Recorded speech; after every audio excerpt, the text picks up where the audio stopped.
When a librarian vanished in 1993, police found only one clue: a strange technical book on her kitchen table. For 27 years, the case went cold. But that book wasn't just a clue. It was the killer's confession, hidden in plain sight. And tonight, we're going to finally read what it said. Some towns are built to keep secrets. They fold themselves into the deep creases of mountains, where the fog settles like a lid no one dares to lift. Oak Haven, Pennsylvania, was one of those towns. It was a place of quiet routines and long memories, where the past wasn't gone, it had just been quiet. In the autumn of 1993, that quiet was shattered by a new, more profound silence. A silence in the shape of a woman. Her name was Clara Mayhew. She was the town librarian, a woman who seemed as constant and predictable as the return date stamp she wielded with a gentle, steady hand. On the evening of October 23rd, as the skeletal branches of oak trees clawed at a gray sky, Clara finished her shift. She walked out of the warm light of the library into the crisp, biting air and vanished. No scream, no sign of struggle, no sound, just gone. The search began as they always do, with a frantic, rising panic that gave way to methodical, grid-based precision, and finally to a heavy, defeated hopelessness. State police walked the shrouded forest trails until their boots were caked in mud and their resolve was worn thin. Her small, tidy apartment offered no answers. There was no forced entry, no overturned furniture. Her car was still parked in its designated spot, collecting a thin layer of frost. Her life, it seemed, had been sealed and filed away with perfect order, except for one single discordant note. On her kitchen table, left open as if she had just stepped away to make tea, was a book. It wasn't poetry or history or one of the epic novels she so often recommended to patrons. It was a dense, technical manual from the library's own collection, its cover a dull, institutional gray. The title was a string of alien words.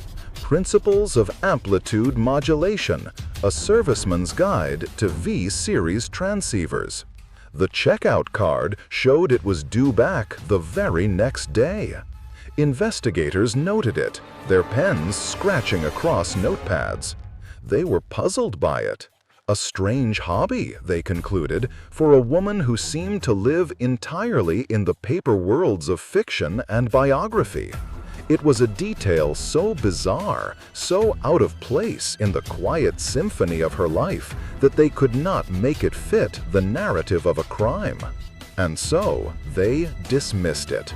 The case file grew thin.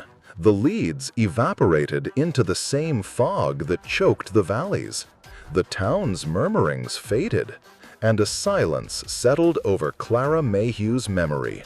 A silence that would stretch and deepen for 27 years. The forest, it seemed, had swallowed her whole. But it hadn't. It had left something behind. It left a question bound in a gray cover, lying open on a kitchen table. It left the lingering, nonsensical mystery of an overdue book. And some mysteries, no matter how long they sleep, refuse to be forgotten. To understand the silence that swallowed Clara Mayhew, you must first understand the person it consumed. Because a life is not a case file. It's a collection of quiet moments, of habits and heartbreaks that leave their traces in the world. Clara was a creature of routine and order. She wasn't just a librarian. She was the quiet custodian of Oak Haven's collective memory, the keeper of its stories. She knew that Mrs. Gable only read historical epics, that young Timmy Miller was secretly working his way through the adult science fiction section, and that the mayor had a guilty pleasure for paperback westerns. Her recommendations were whispered across the checkout counter, her smile fleeting but genuine. She was the older sister to Clara Mayhew, and their bond was one of forged resilience. Two sisters left to navigate the world after their parents' passing. While Sarah was the one who left Oakhaven for the wider world of the city, Clara was the anchor who stayed, a fixed point in a turning world. She was a woman of curated spaces, both on the shelves and in her own life. Her small apartment was a testament to this, a world where books were organized by the color of their spines, and teacups were arranged by size. Her life had a rhythm, a predictable, comforting cadence. To the town, she was simple, dependable, perhaps even a little plain. But Sarah knew otherwise. She knew the woman behind the quiet smile. She knew Clara possessed a fierce, private intelligence, a mind that hummed with an energy few people ever saw. Clara had an almost unnerving ability to notice patterns others missed, to see the connections between disparate things. She could find a narrative thread in the chaos of a discarded newspaper, or see a story in the arrangement of stones by a creek bed. She was a woman who believed that everything had a place, and that anything out of place was a question that demanded an answer. That was why the radio manual never made sense, why it felt so wrong. To Sarah, it wasn't just an odd book.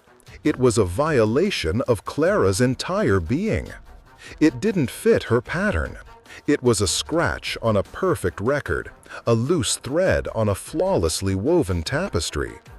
It was a detail so jarringly out of place that it felt less like a clue and more like a ghost, a specter of a hidden life, a secret world that had risen to the surface only after she was gone. For Sarah, the question wasn't just what happened to her sister. It was, who was the woman who checked out that book? For Clara Mayhew, the cold years were not a metaphor.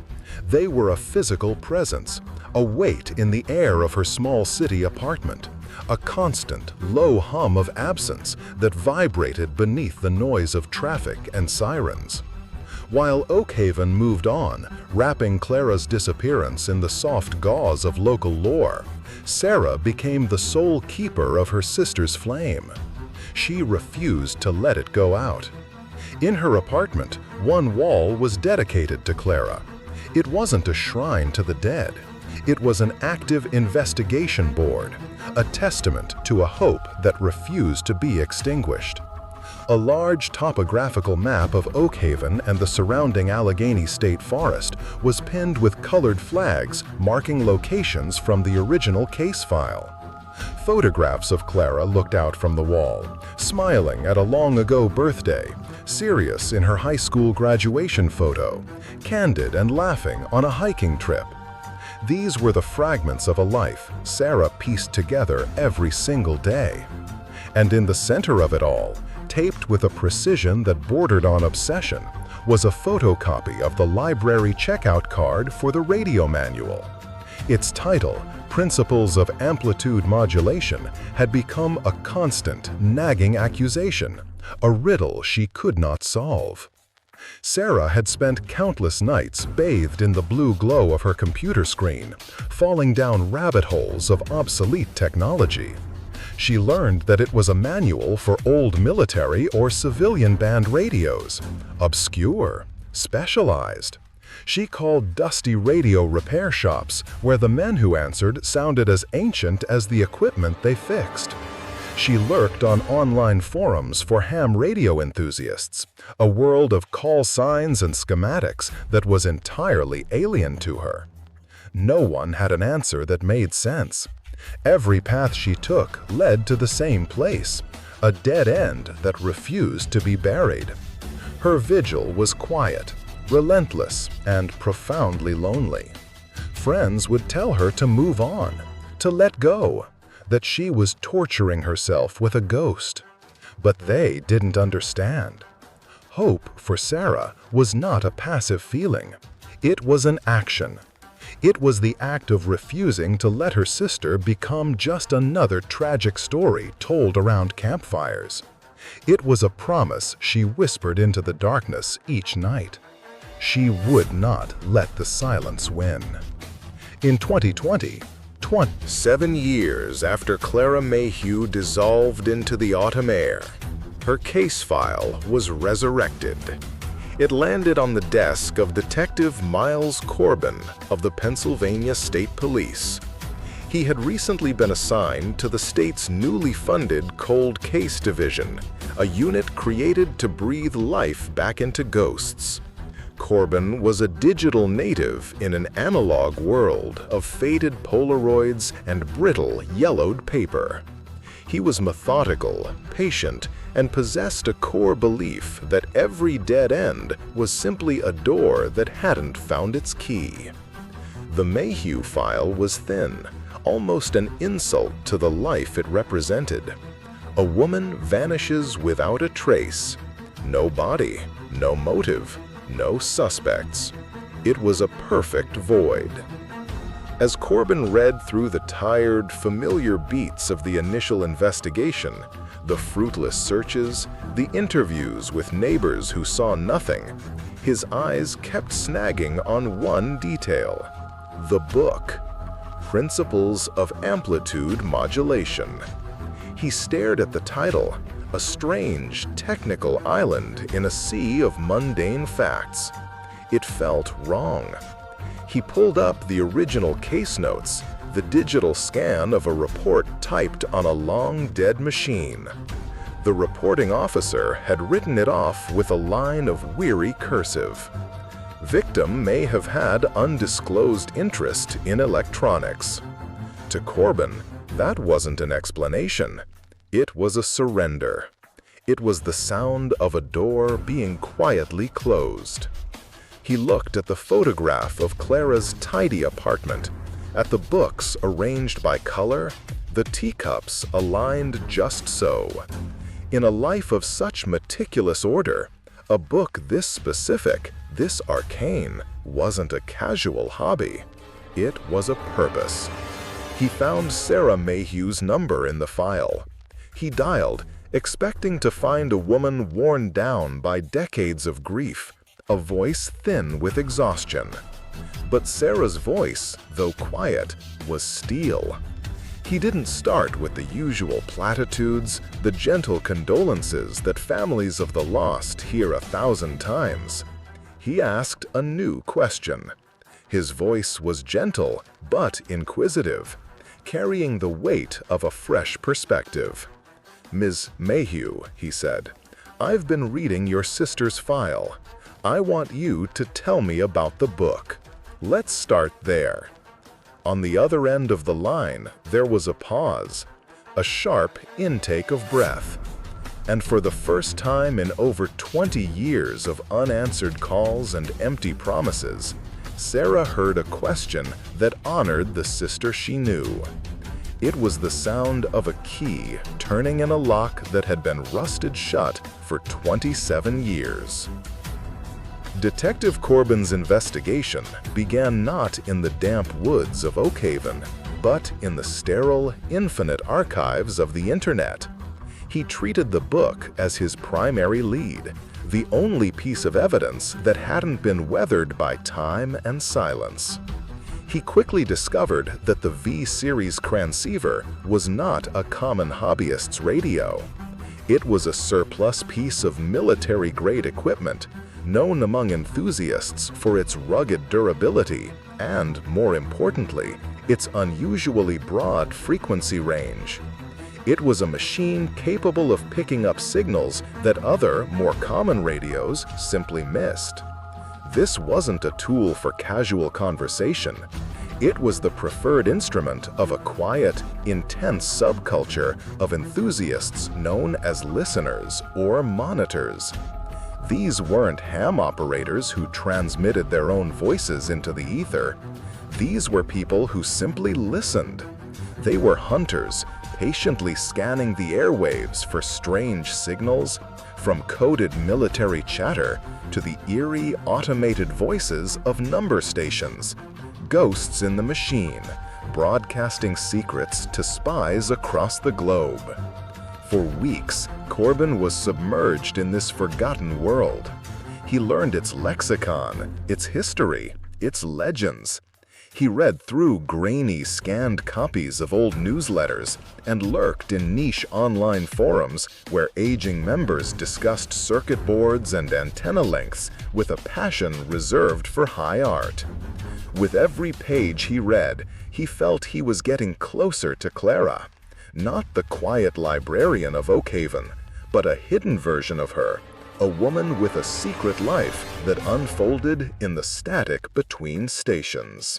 His search eventually led him to the publisher of the manual.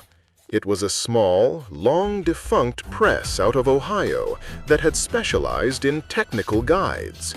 The records were sparse, but he found what he was looking for in a digitized county business archive. The press had only printed 500 copies of Principles of Amplitude Modulation back in 1982. This was not a book you stumbled upon in a bargain bin. It was a book you had to seek out. It was a book you needed for a very specific reason. And suddenly, Corbin knew. Clara's disappearance wasn't random. It wasn't an accident. It was an execution. She hadn't just been reading. She had been listening. And she had heard something she was never meant to hear. Corbin's digital search, his long weeks spent chasing ghosts through the static of the internet, eventually led him to a name: Arthur Prentice, a retired electrical engineer living a quiet life in a small town 2 counties over from Oakhaven. His name had appeared on an old archived forum post from the late 90s, a brief message mentioning a modification he'd made to a V-series radio. It was a whisper, a flicker of light in a vast darkness, but it was the first human connection Corbin had found to the strange book. He drove out to see him. Arthur Prentice lived in a modest house, the front porch cluttered with bird feeders and wind chimes. He was in his late 80s, with hands gnarled by age, but a mind that was still sharp as a tack. When Corbin introduced himself and mentioned the name Clara Mayhew, Arthur's expression shifted. It wasn't a look of surprise or confusion. It was one of deep, ancient sorrow, a grief that had been sealed away for decades. He invited Corbin inside. The air was thick with the smell of old paper and ozone. In a halting, raspy voice, he confessed. He and Clara had been part of a small, informal group. There were 4 of them. They were listeners. They believed the airwaves held secrets, that the empty spaces between broadcasts were whispers. Using their specialized equipment, they monitored the frequencies that passed over the desolate, empty mountains of central Pennsylvania. He described Clara as their most gifted member. She could hear the music in the static, he said, his voice trembling slightly. The rest of us, we just heard noise. But Clara, she could pick out a pattern from a wall of sound. She could sense when something was different. He spoke of her with a reverence that bordered on awe. He said it was a gift and a curse. He confirmed she had sought out the V-Series manual, that she had been the one to find it through a university library exchange. He told Corbin that what they were doing wasn't just a hobby. It wasn't about eavesdropping on truckers or catching foreign radio stations. They were listening for things that weren't meant to be heard. They were searching for the ghosts in the machine. And one night, In October of 1993, Clara had found one. The conversation with Arthur Prentice was the key that unlocked the entire case. It recontextualized everything. As Corbin sat in the old engineer's cluttered living room, he asked the question that had been burning in his mind for weeks. Why that specific book? Why was it so important? Arthur hesitated, his gaze drifting to a window overlooking the quiet street. He seemed to be weighing the cost of a secret he had kept for nearly 30 decades. Then, with a sigh that carried the full weight of those silent years, he decided the truth had been buried long enough. He explained that the book, Principles of Amplitude Modulation, wasn't just a repair manual. For their small group of listeners, it was a code book. He described a system of breathtaking simplicity and elegance, a cipher hidden in plain sight. A string of digits, intercepted from the air, could be translated into a message using a simple formula: page number, line number, and word number. It was a classic book cipher, the kind used by spies for centuries, but repurposed for the modern age. But it was more than that. Specific diagrams in the book, the complex wiring schematics, were used to decode more advanced frequency hopping signals. A wire labeled R17 on page 42 might mean shift frequency up by 1.7 MHz. A capacitor marked C3 could indicate a specific time to listen. It was an ingenious, layered system, concealed within the dry, technical jargon of a book that no one would ever look at twice. The truth crashed down on Corbin with the force of a physical blow. The obscure detail wasn't just a clue. It was the Rosetta Stone. Clara Mayhew hadn't vanished because of a random act of violence or a tragic accident in the woods. She was silenced.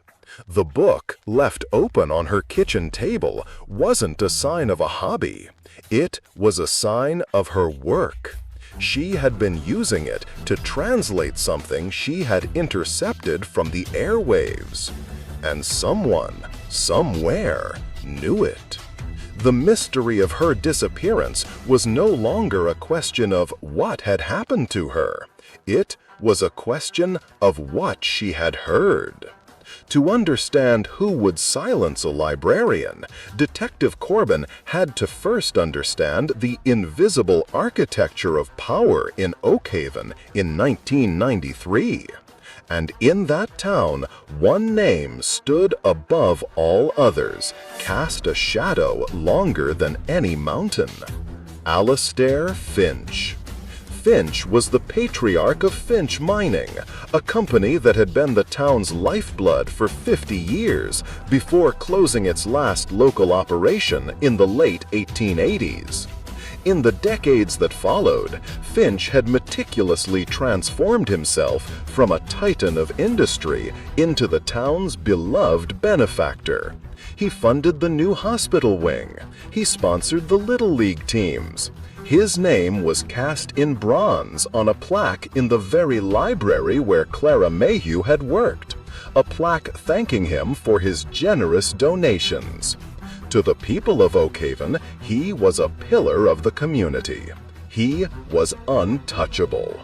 But monsters aren't just found in basements. Sometimes they live in boardrooms. Corbin started digging, not into the man's public persona, but into the deep, buried history of his company. He spent days sifting through old financial records, archived newspapers, and federal environmental reports. And he found another story.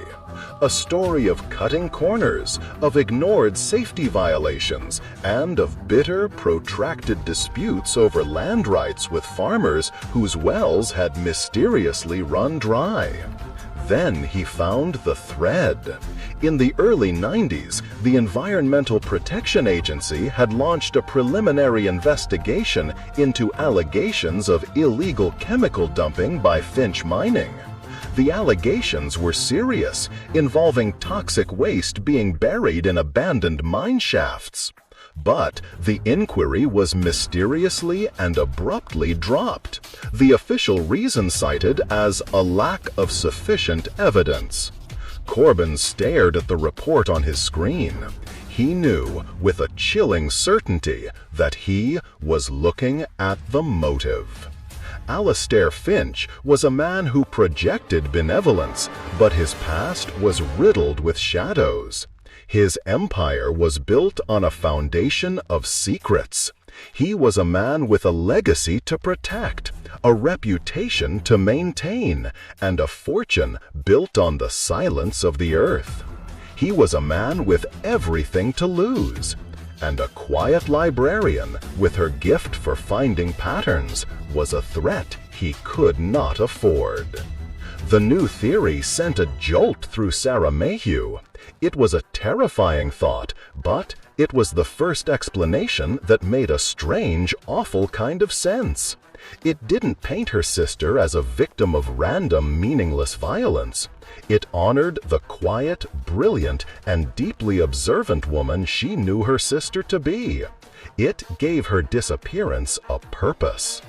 Prompted by Detective Corbin's questions about how Clara might have captured or recorded a signal she intercepted, Sarah was driven back to the painful ghosts of her sister's past.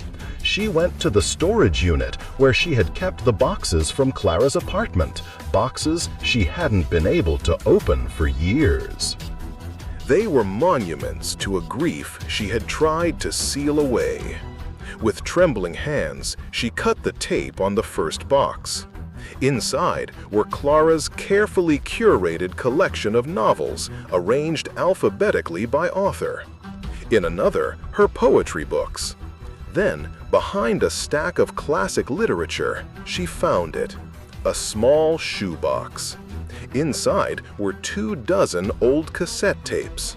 They were all meticulously labeled in Clara's perfect looping script, with the names of classical composers: Bach, Mozart, Beethoven. Sarah had seen them before, back in 1993, and had assumed they were just her sister's music collection, an artifact of a life before digital playlists. But Corbin, sensing a potential breakthrough, asked her to check them all. One by one, Sarah pushed the old tapes into a player she'd bought at a thrift store. The mournful notes of a cello concerto filled her small apartment, followed by the soaring symphony of a full orchestra. Each tape was exactly what it claimed to be. Then she reached the last one. It was tucked into the bottom of the box, as if hiding. The label was different. There was no composer. There was only a date: October 21, 1993. 2 days before Clara vanished. Her heart pounded in her chest, a frantic, desperate drumbeat. She pressed play. There was no music. There was only a wall of sound, a loud, hissing, crackling static that filled the room. It was the sound of an empty channel, the sound of nothing. But beneath it, just barely audible, was something else. A rhythmic, pulsing beep. A ghost in the static. Her hands went cold. This was it. This was the sound of her sister's last secret. Detective Corbin immediately sent the old cassette tape to the State Police Forensics Lab in Harrisburg. There, in a soundproofed room, a young audio engineer, a woman who specialized in the delicate art of digital signal processing, spent 3 days working on the recording. It was an act of technological archaeology, peeling back the layers of time and decay. She filtered out the oppressive hiss of the blank tape, isolated the underlying magnetic hum, and enhanced the gain. The rhythmic, pulsing beep that Sarah had heard resolved into a clearer, more defined sequence, a data burst, meaningless without a key. But it was the other sound, the one buried deepest in the noise, that was the true breakthrough. Faintly, as if being broadcast from a great distance or a troubled dream, there were voices. Human voices, distorted and warped by a single sideband transmission, a method used to pack more signals into a crowded frequency. The engineer worked painstakingly, isolating the fragments of speech, pulling them from the muddy depths of the static like a diver retrieving artifacts from a shipwreck. The words, when they finally emerged, were nonsensical. They were a jumble of numbers and phonetic letters, the cold, impersonal language of coded communication. Sierra.Niner.2. Reading 5. By 5. Authorization is Tango.Lima 1. It was a ghost, speaking in a language only the dead and the initiated could understand. It was code. It was the message Clara had intercepted. It was the secret that had cost her her life. And now, after 27 years of silence, it was finally speaking again. The words were there. All they needed now was the key to unlock them. With the clean audio from the forensics lab and Arthur Prentice's explanation of the cipher, Detective Corbin and Clara Mayhew sat together at her kitchen table. It was the same table where Sarah had spent countless nights alone, staring at the wall of quiet hope. But now she was not alone, and for the first time, hope felt like more than just a memory. They began the painstaking work of decoding the message. Using a digital copy of the V-Series manual that Corbin had sourced from a collector, they cross-referenced the numbers from the audio file with the pages and lines of the book. The phonetic letters corresponded to wiring diagrams, which gave them frequency shifts and other instructions. It was a slow, agonizing process. A conversation broken into 1,000 pieces and scattered across time. Slowly, painfully, a message began to emerge from the noise. It was a conversation between two men, their voices stripped of warmth by the radio transmission. The first voice was nervous, talking about a shipment and a containment failure at a place they called Location 7. The second voice was different. It was colder, more commanding, laced with an authority that tolerated no dissent. And then they heard it. The words that turned Sarah's blood to ice. "The liability is unacceptable," the second voice said. The sound tinny and distant, but the meaning clear as a bell. "The librarian has been asking questions at the county records office. She knows too much about the old survey maps. This needs to be handled. Permanently. No loose ends." The first voice mentioned a location, a deep, sealed-off ventilation shaft in the old, abandoned Black Creek mine. A place Corbin quickly discovered from county records that was on land owned by none other than Alastair Finch. The decoded message was not a clue. It was not a hint. It was a direct order to kill Clara Mayhew. It was a confession, recorded by the victim herself, speaking from a grave no one had yet found. It was the sound of a 27-year-old secret finally giving up its ghost. The decoded tape was an atomic bomb. It was a confession from the grave, delivered by the victim herself, a voice pulled from the static of a forgotten cassette. Detective Corbin, flanked by 2 state troopers, didn't call ahead. He drove to Alastair Finch's sprawling estate on the edge of town, a fortress of stone and glass that looked down on Oakhaven like a king from his throne. Finch, now frail and in his 90s, a man shrunken by age but not by arrogance, was dismissive at first. He met them at the door with his lawyers, his face a mask of practiced indignation. But when Corbin played the tape, the cleaned-up audio of his own voice, cold and commanding, echoing from a cheap speaker after 27 years, the color drained from Finch's face. The carefully constructed mask of the town benefactor, the beloved philanthropist, crumbled into dust. Faced with irrefutable proof, a ghost that had returned to haunt him, his legal defenses evaporated. In a low, defeated voice, the voice of a king who has lost his kingdom, he confirmed everything. The illegal dumping of carcinogenic waste in the veins of the mountains that had made him rich. The EPA investigation he had quashed with bribes and threats. And the librarian who, through her quiet, persistent research into old property maps up the county records office, had gotten too close to the truth. He told them where she was.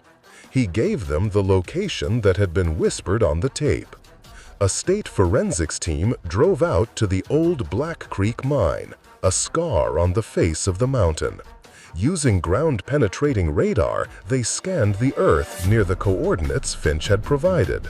And they found it. An anomaly. A place where the ground had been disturbed. They located the sealed ventilation shaft, its entrance covered by a thick slab of concrete, now hidden beneath 2 feet of soil and a generation of dead leaves. When they broke the concrete seal, a wave of cold, stale air rushed out, as if the earth itself was exhaling a long-held, painful secret. And down in the darkness, the earth finally gave back what it had taken. Clara Mayhew had been found. Justice, when it finally arrived in Oakhaven, was not a triumphant storm. It was a quiet, cleansing rain. It was a thing carved from stone and sorrow, delivered after 27 years of silence. Alistair Finch, the architect of that silence, would never face a jury. He died in custody, a frail old man in a prison hospital, his empire of secrets crumbling around him. But his accomplice, the man who carried out his orders, was convicted, and the full scope of the environmental poisoning that Finch Mining had inflicted upon the region finally came to light. The revelations that spilled from the case were seismic. They led to new state laws on corporate accountability and a massive, federally funded cleanup of the abandoned mines that scarred the mountains around Oakhaven, a process that would take a decade to complete. The poison was being drawn from the earth. But the real legacy of the case was not found in courtrooms or in statutes. It was in the quiet, profound reclaiming of a name. Clara Mayhew was no longer a ghost, a piece of sad local lore whispered by old-timers. She was remembered for who she truly was. A quiet, brilliant woman with a mind that could see patterns in the chaos. A woman who stumbled upon a great evil and refused to look away. Her story became a testament, a powerful reminder that no voice is too quiet to be heard, and that no secret, no matter how deeply it is buried, can be kept from the light forever. In the Oakhaven Public Library, where Clara had once walked the aisles, her presence a gentle, steady hum. A new plaque was mounted on the wall. The old one, the one bearing Alistair Finch's name, was taken down and thrown away. The new one was simple, cast in burnished bronze. It read, "In memory of Clara Mayhew." The truth has a way of rising to the surface. Her name was no longer forgotten, and in the mountains of Pennsylvania, the silence was finally broken. Clara Mayhew's courage reminds us that the most powerful truths are often the quietest, and that one person's refusal to look away can change everything. Her name will not be forgotten. What do you think about this case? Could a crime like this stay hidden for so long today? Let us know your thoughts in the comments below. Thank you for watching Deep End Stories. We are dedicated to uncovering the stories that were meant to be buried. If you believe that no name should stay forgotten, don't forget to subscribe to Deep End Stories and hit the notification bell so you never miss a new investigation. Well, we'll see you in the next one.